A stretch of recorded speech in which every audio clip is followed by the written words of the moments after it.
Una niña de 3 años. Una ventana abierta. Y una investigación que lleva casi 20 años sin respuesta.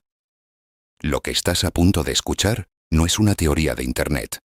Es lo que la propia policía alemana entregó a Scotland Yard hace solo unos días. Esto es lo que sabemos. Y esto es lo que todavía no se puede decir en voz alta. Praia da Luz, Portugal. 3 de mayo de 2007. Kate y Jerry McCann cenan con un grupo de amigos a apenas 55 metros del apartamento donde duermen sus 3 hijos. Cada 30 o 40 minutos, uno de ellos se levanta a comprobar que todo sigue en orden. A las 10 de la noche, Kate entra en la habitación. La cama de Madeleine está vacía. La ventana abierta. Madeleine tenía 3 años. Nunca se volvió a saber de ella. Lo que pasó en los días siguientes no tiene precedentes en la historia de una desaparición infantil. El 15 de mayo, apenas 12 días después, los McCann crearon el Fondo Madeleine para financiar la búsqueda y mantener el caso en primera plana. El dinero empezó a llegar de todas partes. J.K. Rowling, la autora de Harry Potter, donó una cantidad que nunca quiso hacer pública. El empresario Philip Green puso 250.000 libras. El cantante Simon Cowell, 50.000. El futbolista Wayne Rooney y su mujer, 25.000. Un empresario británico, Stephen Wynyard, donó él solo 1 millón de libras. Sumando todo, el diario News of the World llegó a ofrecer 1,5 millones de libras de recompensa. Solo esa cifra, en dólares de la época, rondaba los 3 millones. David Beckham y Cristiano Ronaldo grabaron llamamientos públicos pidiendo información.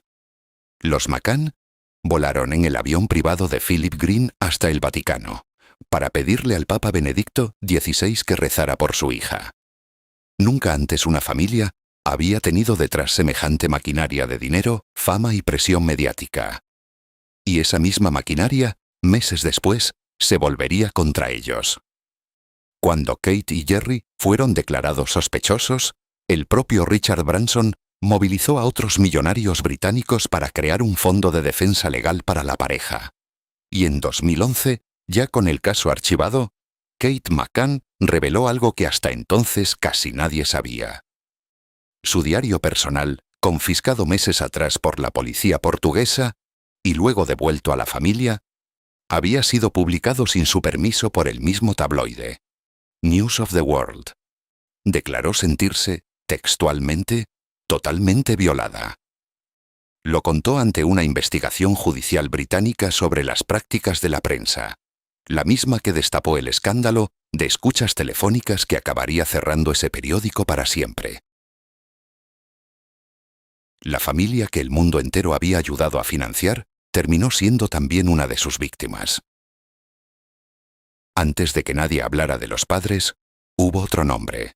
Apenas 11 días después de la desaparición, la policía portuguesa centró su atención en un vecino de la zona. Robert Murat, un ciudadano británico afincado en Praia da Luz, que se había ofrecido como traductor voluntario para ayudar en la investigación. El 14 de mayo de 2007, los forenses acordonaron la casa de la familia de Murat. Drenaron por completo la piscina, buscando cualquier rastro. No encontraron nada. Aún así, la prensa británica y portuguesa lo convirtió en el rostro del caso durante meses. Titulares, portadas, especulación constante sobre un hombre contra el que nunca hubo una sola prueba creíble. En julio de 2008, Robert Murat ganó una demanda colectiva por difamación contra 11 periódicos que lo habían señalado sin fundamento. Le pagaron, entre todos, más de 700.000 euros. Fue la primera vez que este caso destrozó la reputación de un inocente. No sería la última. Julio de 2007. Con la pista de Murat agotada, la policía británica decidió probar algo distinto. Enviaron a Portugal a 2 perros muy concretos, Eddie y Kila, manejados por el especialista Martin Grimm de la policía de South Yorkshire.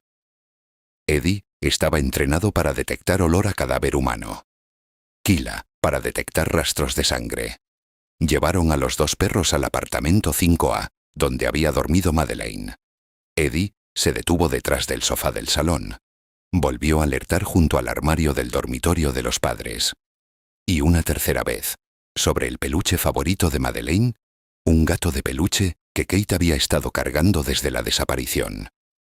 Kyla marcó rastros de sangre en esos mismos puntos, y también en parte de la ropa de Kate. Después, los perros inspeccionaron un coche de alquiler, un Renault Scenic, que la familia había usado 25 días después de que Madeleine desapareciera. Los 2 perros volvieron a alertar. Olor a cadáver y rastros de sangre.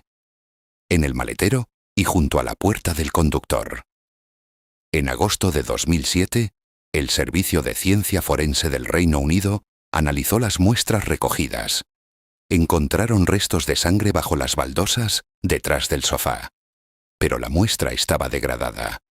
El resultado del ADN no fue concluyente. No fue una prueba, pero fue suficiente para cambiar el rumbo completo de la investigación.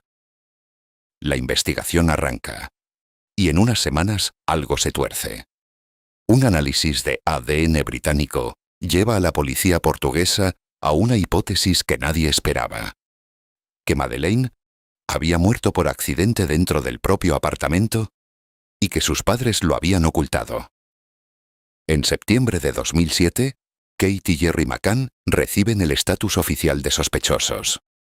Los padres de la niña desaparecida, señalados como posibles responsables de su muerte. Durante meses, el foco de la investigación no está en quién se llevó a Madeleine. Está en si sus propios padres mienten. El inspector al frente del caso, convencido de esa teoría, será apartado poco después. Y aún así, escribirá un libro defendiéndola. En julio de 2008, el fiscal general de Portugal archiva el caso. No hay ninguna prueba contra los McCann, pero el daño ya estaba hecho. Y 13 años después de la desaparición, la investigación seguía sin un solo sospechoso real. Mientras el caso contra los McCann se derrumbaba, había otra pista que llevaba años persiguiéndose en paralelo. La misma noche de la desaparición, Jane Tanner, una de las amigas que cenaba con los McCann, aseguró haber visto a un hombre caminando por la calle, cargando en brazos a una niña en pijama. Su descripción se convirtió en un retrato robot que recorrió el mundo entero. Los medios le pusieron un nombre: Tannerman. Durante años, buena parte de la investigación internacional giró en torno a encontrar a ese hombre. Miles de llamadas, cientos de pistas falsas, una cara dibujada que millones de personas memorizaron. En octubre de 2013, la BBC emitió una reconstrucción especial del caso en el programa Crime Watch, coordinada directamente con la nueva investigación británica que acababa de ponerse en marcha. Y ahí, los detectives hicieron algo que nadie esperaba después de tantos años. Identificaron al hombre del retrato robot. Era un turista británico. Había estado esa noche cargando a su propia hija de vuelta al apartamento donde se alojaba. No tenía absolutamente nada que ver con Madeleine. Años de investigación internacional, buena parte de ellos, se habían construido sobre un padre cualquiera llevando a su propia hija a dormir. Esa misma reconstrucción de octubre de 2013 no fue casualidad. Formaba parte de algo mucho más grande: la Operación Grange. En mayo de 2011, el entonces primer ministro británico, David Cameron, había hecho algo insólito. Pidió personalmente a la Policía Metropolitana de Londres que se implicara en un caso que oficialmente no era de su competencia. Empezó como una simple revisión de todo lo investigado hasta entonces. En julio de 2013, se convirtió en una investigación activa por derecho propio, con detectives británicos trabajando codo con la policía portuguesa. Y entonces empezaron los números. Para 2015, la Operación Grange ya había costado más de 10 millones de libras. 2 años después, la cifra había subido a 11.200.000. Para 2019, rozaba los 12 millones. Varias veces, el Ministerio del Interior británico estuvo a punto de cortar la financiación. En un momento dado, todo el peso de la investigación recayó en un equipo de solo 4 detectives. 12 años, 12 millones de libras. Un testigo que resultó no ser nada. Y todavía, ningún sospechoso formalmente acusado. Hasta que, en 2020, ese dinero y esos años de trabajo llevaron a un hombre muy concreto. Junio de 2020.